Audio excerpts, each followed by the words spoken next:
See this guy to my left? I'm about to grapple melee him, and it's not gonna work. And I know it's not, but I do it anyway because I don't have a better plan. Ouch. I think I have to do that 100 more times before I learn that it doesn't work that way. Yeah.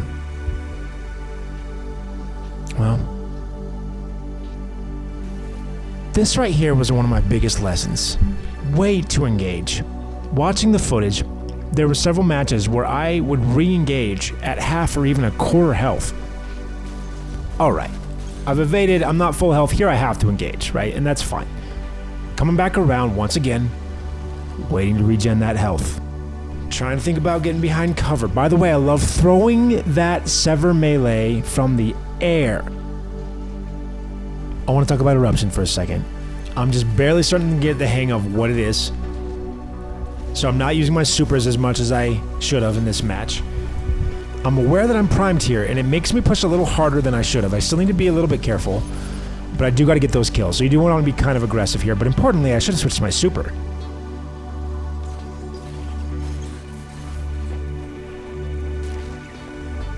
Here I'm thinking in my mind, grapple my super. Get as much map coverage as I can. As I talk about the bad habits, things that went wrong, one of them is not using my grapple to increase the mobility of my super. You have infinite grapple. And I'm just not, I haven't been using it, right? So, after that though, after that little blitz, I got kind of into like, you know, a bad rhythm. Getting a little bit too aggressive. Need to pull back, pace myself. And that's really my problem with the game mode, is it really encourages you to change your behavior and not necessarily in a good way in terms of playing for consistency. On that note, let's get started talking about the bad habits. Things that came back to haunt me this week, caused me a little bit of grief. I gotta get my Corsair higher, especially when I'm pushing up. I don't know if there's a bit of a slope here, but I gotta be looking up. Here I think that I'm taking cover, but look at this, re-engaging with a fraction of my health, right? And then notice I'm getting team shot. So paying attention to when I'm in cover and when I'm not. Guys, I have a video where I talk about not being able to get a shot off after your grapple and then a melee. Totally wrong. You can 100% do it. The trick is you have to be in the air. So if you're grappling along the ground and then you exit your grapple, you will not be able to do your powered melee after getting a shot. But as you can see right there, it's pretty vicious. If you do come in from the air, you can land both a shot and a melee.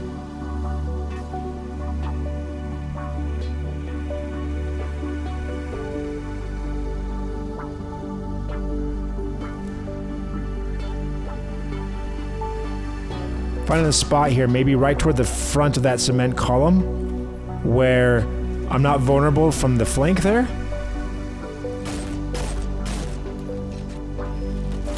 I also got hit right here through that little crack.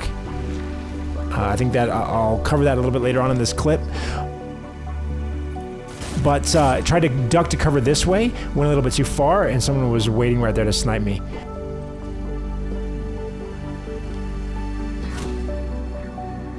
Another thing I want to talk about is maybe don't exit here. I've got several clips actually uploaded of me trying to come out of here. It's another one of those kill zones. There's so many places you can get shot from. Don't do it. You're just gonna get shot. The issue is that you're vulnerable from 180 degrees at multiple sides. Yeah, that's the issue. Alright guys, this lane is a kill lane. You gotta be careful. It's Sniper Alley right here. I got hit right here. Spidey's swinging in there. Let's see if we can test it out. But I got taken out on a very quick, just grapple reload. I wasn't even trying to go anywhere with the grapple. Here too, I stepped a hair too wide, and I got taken out right here.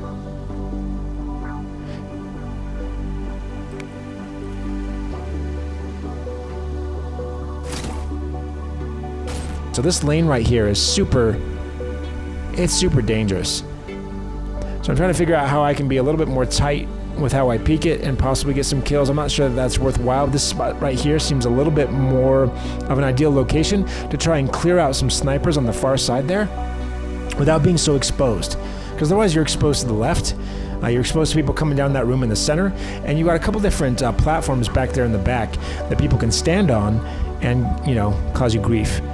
Alright, let's get back to the gameplay, guys. Basically, I want to talk about this lane over here. So not really this part so much, but over in this lane, you want to avoid it, at least from this close up. There's just, I'm vulnerable to my left, and here, I'm going to try and flee to cover here. It's not going to work out. Yeah, I noticed this shot right there. Boom. Right? Like, that's so fast, right? I duck to cover, because I know I'm going down. Slip out just a hair further than expected, and it's over. And right here, I slip out to the right just a touch. There's 3 people there, right? And I'm team shot. This match was kind of brutal, so I just wanted to pull it out here and talk about it a little bit. This right here, again, half health. I'm walking out here with, maybe not even that, 40% health? How am I gonna beat this guy? Especially if I'm shooting off center. I need to get out of here. Look at... I need to go. Alright, my note here is this guy's coming up on my left. I do see him, but I should move to cover here. He's coming out aggressively, big and bold. I'm taken off guard. I should move to engage him from a position where I'm aware of what's going on. Bam! You know, I guess I was jumping up in the air. Who knows? Alright guys, the point is, don't go down that alley, right? Bad habit number, I don't know, the next number. That's it guys for bad habits. So if you came here for bad habits, that's all I got for you this week. Just a couple little adjustments I need to make to my gameplay. As you can see, things got better. Anyway, I'm going to put together a little bit of montage here. I'm going to talk about font mods a little bit. I have some words to share on that. I may talk a little bit more about Iron Banner. May. I don't know. We'll see. We'll see if it gets there or not. Basically, let's get started talking about font mods here, guys. Font mods. Font mods. Alright. I really only have one thing to say, and that is don't use the mobility font mod. Why? I don't like things that make motion inconsistent. I've said it before on this channel. The brain is a pattern recognition system. It doesn't like inconsistency. Avoid things that cause the gameplay to be inconsistent in terms of your input-output.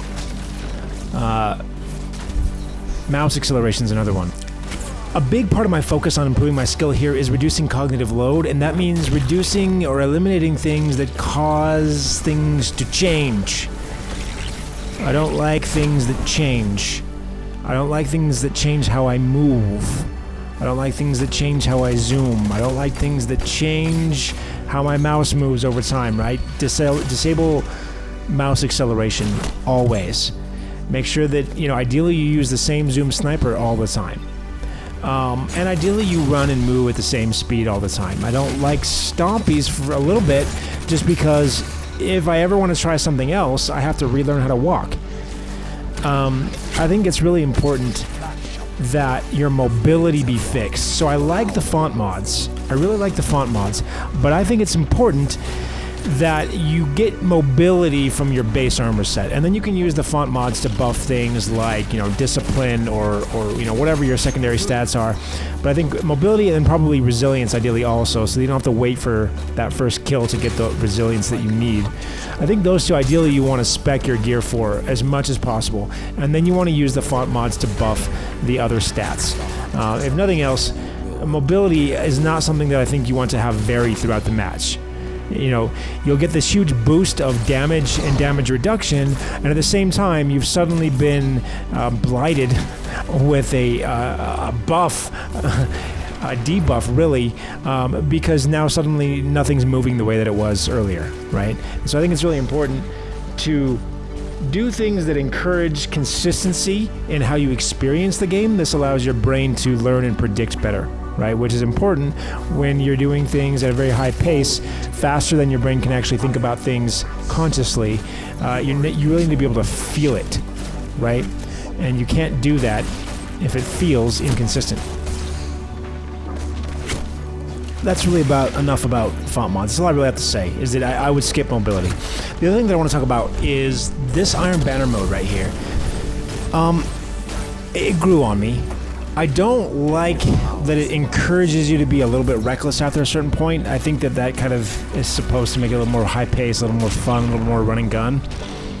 But I don't like things that force me to be inconsistent with my gameplay. I like things that are encouraging me to continue to drill in the right type of behavior patterns into my gameplay. So this very much threw me for a loop because, suddenly I'm primed. I've got 5 kills. I've been doing really well, doing a good job of playing delicately, and now I have to change my playstyle and be far more aggressive than I would like to be. And again, I just feel like it teaches the wrong type of gameplay. I mean, if that's how the game was always going to be played, fine, right? Then that's how you're going to play it. You're going to play it run and gun. But if you're going to play Trials, if you want to be competitive in Trials, you don't want to get in the habit of just mayhem, right? So that's my thoughts on it. It is kind of fun. The more I understood it, though, I'm not going to lie, I just started to have a little bit more fun with it. Understanding that, again, your goal is to kind of like, don't worry about that, charge your teammates' supers, right? And then just spend your supers as fast as you can and try and use as many supers as possible. There is something about training you to do that, I guess. There's an advantage to getting you to sort of flex into your super a little bit. I think a lot of people like me are a little bit timid about their supers, and so a gameplay mode that kind of forces you out of that comfort zone is maybe not a bad thing. I just, like I said, I'm really trying to work on bumping my KD, and when you're primed, it's less about KD because you've only got 15 seconds to live, and it's more about just do whatever you have to do to get a kill. I'm at risk of being overly redundant here, so we're gonna put it to bed there. I am starting to have fun with it. I think throughout the rest of this week, as I continue to explore the game mode, I'm probably gonna like it more and more. One thing that I'm really trying to flex in right now is using my grapple during my super. And so I think one advantage of having this gameplay mode this week is that I'll be able to get a lot of opportunities to sort of iron that out and test that out, right? And get comfortable using my super very aggressively. So there's, ups and downs, I suppose. Really need to shot and then melee. It's so hard to get that into muscle memory. It's just so easy to quickly toss a melee, but the melee generally is not going to do it for you.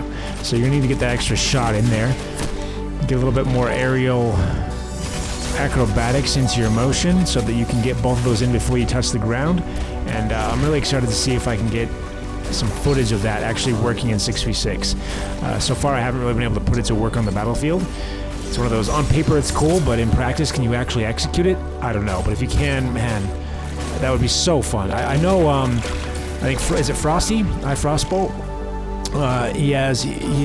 I've seen him hit it pretty hard in terms of being able to do like a shotgun, like a grapple to a shotgun to a melee.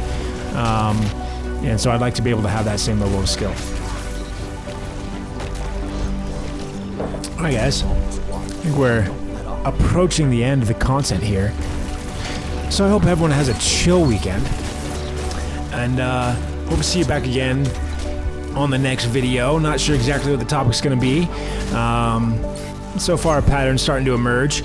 I think my main goal for this channel is to try and improve myself and anyone who's tuned into the channel by learning from my mistakes and anything that I've done well, right?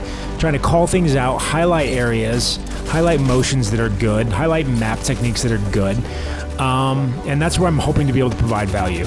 So I'm not a master like a lot of the guys on YouTube, so I think the place where I can maybe provide some value is in what I'm doing wrong, frankly, but in a way that can benefit all of us, right? So that's my hope. Stay tuned for more. That's it, guys. That's it. Peace out.